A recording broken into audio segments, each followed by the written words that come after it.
The fluorescent lights buzzed overhead, casting a sterile glow over the TJ Maxx fitting room. My heart raced, not from the pile of jeans I'd hauled in, but from a stranger's voice, low, urgent, trembling with something I couldn't name. "You need to know the truth," he whispered, his breath warm against my ear, and in that moment, my world tilted. I'm Ethan Carter, a 24-year-old graphic designer scraping by in Portland, Oregon. My life was a predictable loop of coffee runs, freelance gigs, and late-night Netflix binges. That Saturday, I'd wandered into TJ Maxx, chasing a deal on a pair of Levi's, not expecting my entire existence to unravel in a 5x5 cubicle. The fitting room was a maze of mirrors and discarded hangers, the air thick with the scent of new fabric and faint perfume. I was halfway through wrestling on a pair of too tight jeans when the curtain twitched, and there he was, Jasper, the TJ Maxx employee whose name tag gleamed under the harsh light. Jasper was maybe a year older than me, with tousled blonde hair and green eyes that held a storm I couldn't read. He was lean, his navy TJ Maxx polo clinging to his frame, and his hands fidgeted like he was holding a secret too heavy to carry. "I saw you come in," he said, his voice barely above a whisper. "I know you, Ethan." My name on his lips hit like a shockwave. I'd never met him before, not in this store, not in this city, not in my life. Yet those eyes, they pinned me like they'd seen me in 1,000 moments I didn't remember. "How do you know my name?" I asked, my voice sharper than I meant. The jeans hung loose around my hips, forgotten. Jasper glanced over his shoulder, as if the empty fitting room held spies in its corners. "I can't explain here," he said, "but you're not safe. Meet me after my shift, 7 p.m., the park by the river. Please." Before I could demand answers, he was gone, the curtains swaying like a ghost had passed through. I stood there, heart pounding, the world outside the fitting room fading to static. Who was this guy? And why did his words feel like they'd cracked open something inside me I didn't know was locked?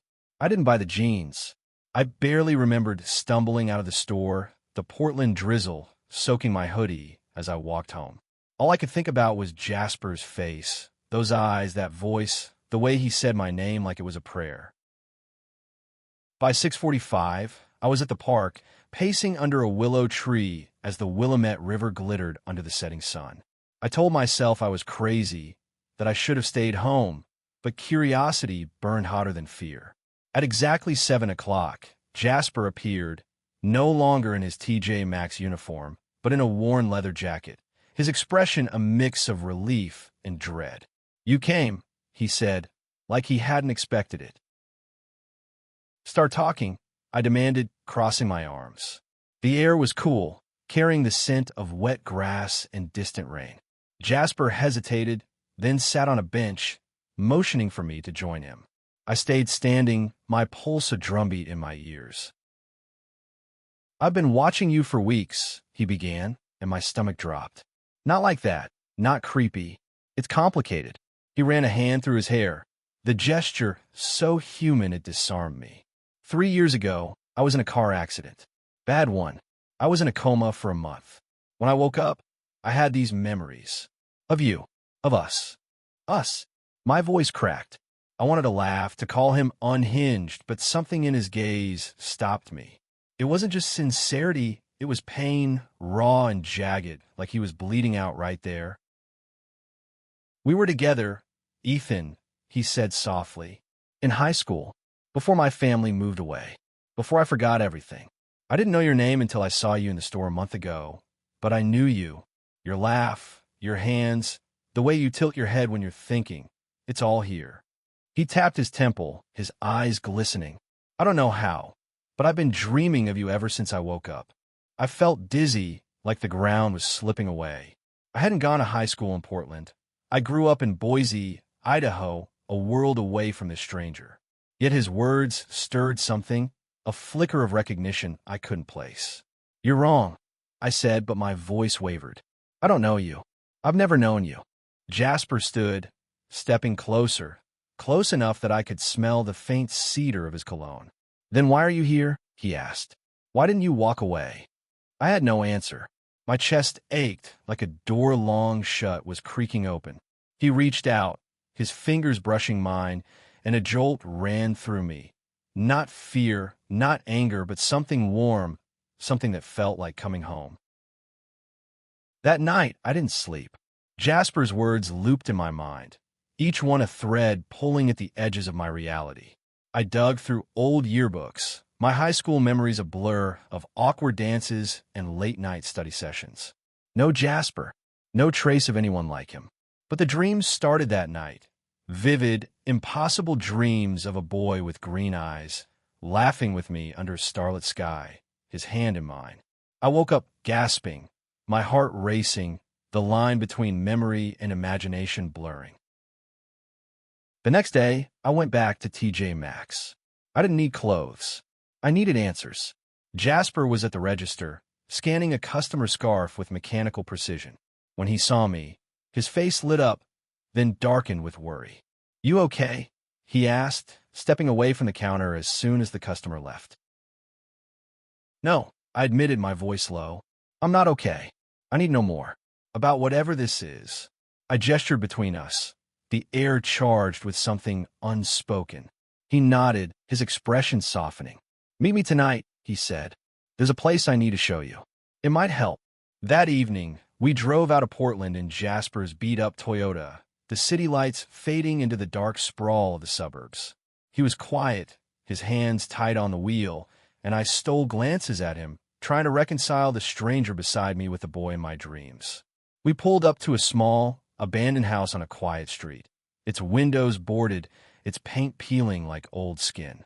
"This is where I grew up," Jasper said, his voice thick. "Before the accident. Before everything changed." We stepped inside, the air musty and heavy with dust. Jasper led me to a bedroom, its walls covered in faded band posters. He knelt by a loose floorboard, pulling it up to reveal a small metal box. Inside were photos, Polaroids of two boys, laughing, holding hands, their faces blurred but unmistakable. One was Jasper, the other was me. My knees buckled.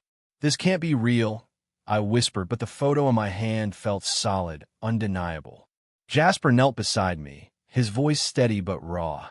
"I don't know how we forgot each other, Ethan, but I know what I feel, and I think you feel it too." I looked into his eyes, and for the first time, I didn't want to run. I wanted to understand. I wanted to remember. And as his hand found mine, the world didn't feel so heavy anymore. The Polaroid trembled in my hand, the edges worn, but the image sharp enough to cut. Jasper and I, younger, carefree, our smiles wide under a sky I didn't remember. My mind screamed that this was impossible, but my heart, God, my heart felt like it was waking up after years of sleep. Jasper sat cross-legged on the dusty floor of the abandoned bedroom, watching me with a mix of hope and fear. The air was thick with the scent of mildew and memory, the kind that clings to your skin. "I found these a year ago," he said, his voice low, like he was afraid to break the moment. "After I moved back to Portland." I didn't know what they meant at first, but every time I looked at them, I felt you. I sank to the floor, the photo still in my grip. "Jasper, I grew up in Boise. I've never been to this house. I've never been here." My voice was sharp, defensive, but it cracked at the edges. The boy in the photo had my eyes, my crooked smile, but the life it captured wasn't mine. "Was it?" "Then explain this," he said, pulling another photo from the box. This one showed us at a carnival, my arms slung around his shoulders, a Ferris wheel glowing in the background. The date stamped on the corner read, June 2014. I would have been 17, still in high school, still in Boise. My head spun. "I don't know," I admitted, my throat tight. "I don't know how this exists." Jasper leaned closer, his knee brushing mine. "I've been trying to figure it out too. After the accident, my parents told me we'd lived in Boise for a year before we moved here. I don't remember it. The coma, it took pieces of me. But when I saw you in TJ Maxx, it was like those pieces started coming back." His words hit like a punch. I wanted to bolt, to leave this haunted house and its impossible photos, but his eyes held me. They were so familiar, like a song I'd forgotten the lyrics to, but could still hum. "What do you want from me?" I asked, barely a whisper. I want you to remember, he said. I want us to remember. Whatever we were was real. I feel it every time I'm near you. His hand hovered near mine, not touching, but close enough that I felt the warmth of his skin. My chest ached, torn between fear and something deeper, something that felt like longing. I left the house that night with the Polaroids tucked into my jacket, my mind a storm of questions. Jasper drove me back to my apartment, the silence between us heavy but not uncomfortable. Take your time, he said as I got out of the car. But I'm here when you're ready. I nodded, unable to speak, and watched his taillights disappear into the rain. The next week was a blur. I called in sick to my freelance clients, ignored texts from friends, and pored over the photos like they were a map to a lost world. I searched my old emails, my social media, anything that might prove Jasper was lying or that he wasn't. Nothing. No trace of him. No hint of a life in Portland at 17. But the dreams kept coming, sharper now. Jasper and I on a pier, eating ice cream, his laugh echoing as waves crashed below. Each one left me breathless, my heart pounding like it was trying to tell me something my mind refused to hear. I went back to TJ Maxx on Friday, my hands shaking as I pushed through the glass doors. Jasper was folding shirts near the clearance rack, his movements precise, but his eyes distant. When he saw me, he froze, then smiled, a small, cautious smile that made my stomach flip. "You're back," he said, stepping closer. "I can't stop thinking about you," I blurted, then flushed, horrified at my own honesty. His eyes softened, and for a moment, the chaos of the store faded away. "Me neither," he said. "Can we talk?" "Somewhere quiet." We ended up at a diner across the street, the kind with sticky tables and coffee that tasted like regret. Over greasy fries, Jasper told me more. His accident had been a head-on collision, a drunk driver who didn't survive. He'd woken up with no memory of his junior year, the year his family claimed we'd met. "My parents don't talk about it," he said, staring into his coffee. "They act like that year never happened. But I found a journal in the attic last month. It mentioned you." He slid a tattered notebook across the table. The pages were filled with his messy scrawl, entries about a boy named Ethan, me, described with a tenderness that made my chest tighten. June 10th, 2014. Ethan smiled at me today, and I swear the world stopped. I don't know how to tell him I love him. I read the words, my breath catching. Love. The word felt too big, too impossible, but it echoed in me like a truth I'd buried. "Jasper," I said, my voice hoarse. "What if this is a mistake? What if we're chasing something that never was?" He reached across the table, his fingers brushing mine, and that same jolt from the park shot through me. "What if it's not?" he asked. "What if we were everything to each other, and we just forgot?" I didn't pull my hand away. For the first time, I let myself feel it, the pull, the connection, the inexplicable warmth of his touch. We sat there until the diner closed, talking about nothing and everything, the space between us shrinking with every word. When we stepped outside into the cool night, he walked me to my bus stop, his shoulder brushing mine. "I'm not asking you to believe me yet," he said. "Just don't run." I didn't. The next day, I called my mom in Boise, fishing for answers without revealing too much. "Did we ever know anyone named Jasper?" I asked, casual as I could manage. There was a long pause, too long, before she said, "No, honey." "What?" Her voice was tight, like she was hiding something. I hung up, my suspicion growing. Someone, somewhere, was lying. By the time I met Jasper again, I was a mess of nerves and hope. We went to the same park, sitting on the same bench, the river reflecting the city's lights. "I don't know what's real anymore," I admitted, my voice raw, "but I know I feel something when I'm with you." Jasper turned to me, his eyes searching mine. "Then let's find out together," he said. And when he leaned in, his lips brushing mine, it wasn't just a kiss. It was a key, unlocking something I'd lost. The world didn't make sense, but for the first time in years, I felt whole. The kiss lingered, a spark that set my heart ablaze. Jasper's lips were soft, tentative, like he was afraid I'd vanish if he pressed too hard. When we pulled apart, the park seemed quieter, the world holding its breath as I tried to find mine. "I've wanted to do that since I saw you," Jasper whispered, his forehead resting against mine. His breath was warm, his hands steady on my shoulders, grounding me in a moment that felt like a dream. I wanted to say something, anything, but my throat was tight, my thoughts a jumble of fear and want. All I could do was nod, my fingers curling into his jacket, holding on like he was the only thing keeping me upright. We stayed there, wrapped in the autumn chill, until the stars began to fade. Jasper walked me home, our hands brushing but not quite holding, as if we were both afraid to break whatever fragile thing was growing between us. At my door, he paused. "I'm working tomorrow," he said. "But after, can we keep looking for answers?" His voice was hopeful, but there was a tremor in it, like he was braced for rejection. "Yes," I said, surprising myself with how certain I sounded. "Tomorrow." He smiled, that small, unguarded smile that made my chest ache, and then he was gone, disappearing into the Portland mist. Sleep didn't come easy. The Polaroids sat on my nightstand, their edges curling, mocking me with their impossible truth. I traced the boy who looked like me, trying to summon a memory that refused to surface. By morning, I was bleary-eyed but determined. I needed answers, not just from Jasper, but from the past itself. I spent the day digging deeper, scouring old social media posts, emailing high school friends, even calling my old guidance counselor, who sounded confused but promised to check her records. Nothing turned up. No Jasper, no mysterious year in Portland, no hint of the life he claimed we'd shared. But my mom's evasiveness gnawed at me. I called her again, this time pushing harder. "Mom, did we ever spend time in Oregon when I was in high school? Even for a summer?" Another pause, longer this time. "No, Ethan," she said too quickly. "You're remembering wrong."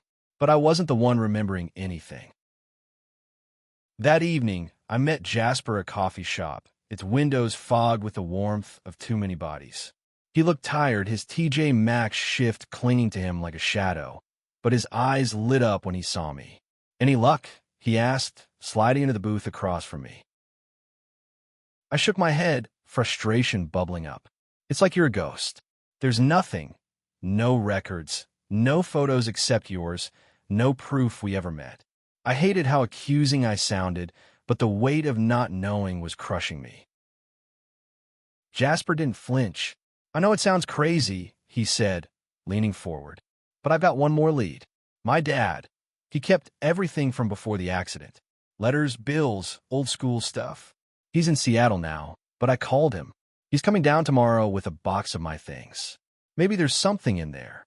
Seattle. The word hit like a spark. "Let's go to him," I said, the idea forming before I could stop it. "Tomorrow. I'll take the day off. We'll drive up, go through the box together." Jasper blinked, surprised, then nodded, a slow smile spreading across his face. "Okay, let's do it."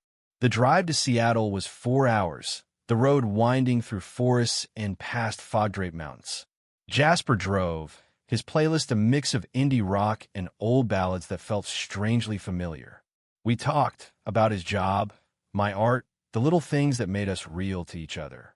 He told me about waking up from the coma, how the world felt wrong without knowing why. I told him about my dad leaving when I was 10, how I'd learned to keep people at arm's length. The words came easy, like we'd done this 1,000 times before. His dad's apartment was small, cluttered with books and old furniture. Mr. Hale was a gruff man with Jasper's green eyes, but there was a wariness in him, like he was guarding a secret. He handed Jasper a cardboard box, its edges taped and retaped. "This is all I kept," he said, avoiding my gaze. "Don't make a mess." We sat on the living room floor, the box between us. Inside were report cards, a class ring, a faded football jersey, and a letter addressed to Jasper in handwriting I didn't recognize. My hand shook as I opened it, Jasper leaning close. The words were simple, written in blue ink. "Jasper, I don't know how to say goodbye. You're my best friend, my everything. I'll find you again. Ethan." My vision blurred. The handwriting was mine, messy, slanted, the same scrawl I'd used since middle school. "This is me." I whisper, my voice breaking. Jasper's hand found mine, his grip tight. I told you, he said softly. We were real. Mr. Hale hovered in the doorway, his face unreadable. Dad, Jasper said, his voice sharp. Why didn't you tell me about him? The older man's jaw tightened. You were a kid. You were hurt. We thought it was better to let it go. He turned away, leaving us with the weight of his words. The drive back was quiet, the letter burning a hole in my pocket. Jasper glanced at me every few miles, his expression a mix of hope and fear. What now? He asked as we hit Portland city limits. I don't know, I admitted, but I want to find out. That night, we sat on my couch, the Polaroids and letter spread out before us. Jasper's hand rested on my knee, a steady anchor in the storm of my thoughts. I didn't have all the answers, but I had him, real warm here, and for the first time, that was enough. The letter changed everything. Its words, my words, looped in my mind, a promise I didn't remember making but felt in my bones. Jasper and I were tethered now, bound by a past neither of us fully understood but couldn't deny. We spent the next week piecing together fragments. Jasper took a day off from TJ Maxx, and we scoured Portland's libraries, digging through old newspapers and public records. Nothing linked us directly, but we found a mention of his family's move to Boise in 2013, buried in a community newsletter. It was a start, a thread to pull. My mom's silence grew louder, her vague answers to my questions sharpening my suspicion. You're digging up old ghosts, she said during one call, her voice tight. Let it be, Ethan. But I couldn't. Jasper and I grew closer, our time together a mix of quiet moments and electric tension. We'd walk the riverfront, sharing stories of our lives now, not just the past we were chasing. He loved sci-fi novels and bad karaoke. I showed him my sketchbook, pages filled with designs I'd never shared.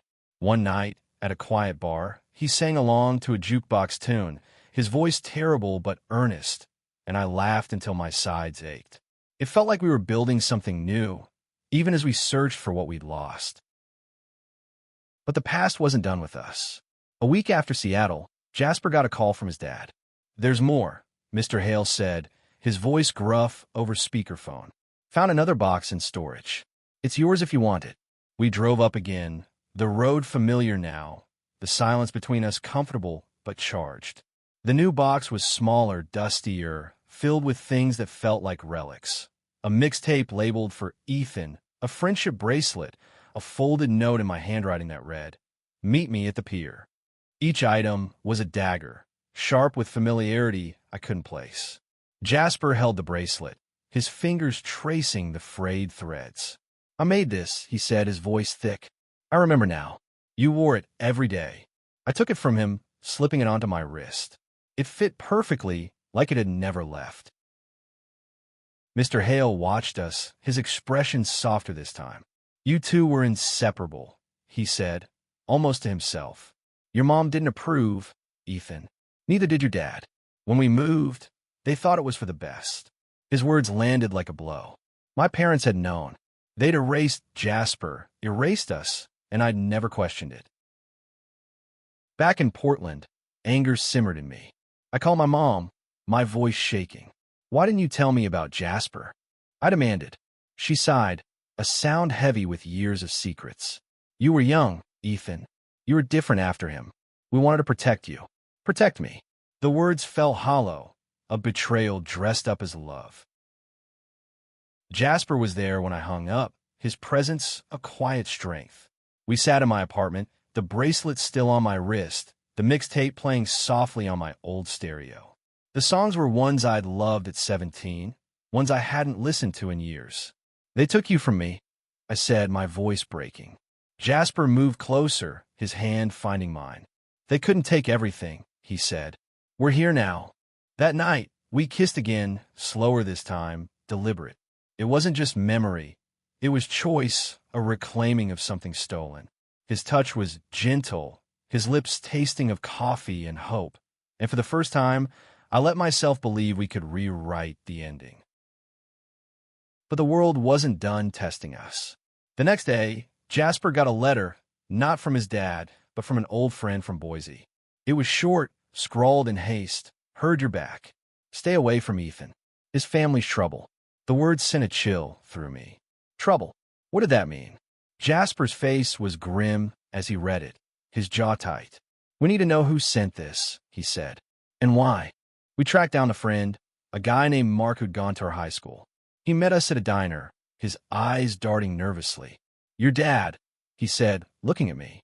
He wasn't just upset about you and Jasper. He was intense. Said Jasper was a bad influence. After the accident, he made sure no one talked about it. My dad, the man who'd walked out when I was 10, who I hadn't spoken to in years. The pieces were falling into place, and they were uglier than I'd imagined. Jasper and I drove to Boise that weekend, the mixtape playing on repeat. My dad lived in a rundown apartment, a shadow of the man I remembered. When I showed him the Polaroids, his face hardened. You shouldn't be here, he said, but his voice shook. You don't understand what you're digging up. Then tell me. I said, my anger spilling over. Tell me why you erased him. He looked away, his silence louder than any confession. Jasper stood beside me, his hand on my back, a reminder that I wasn't alone.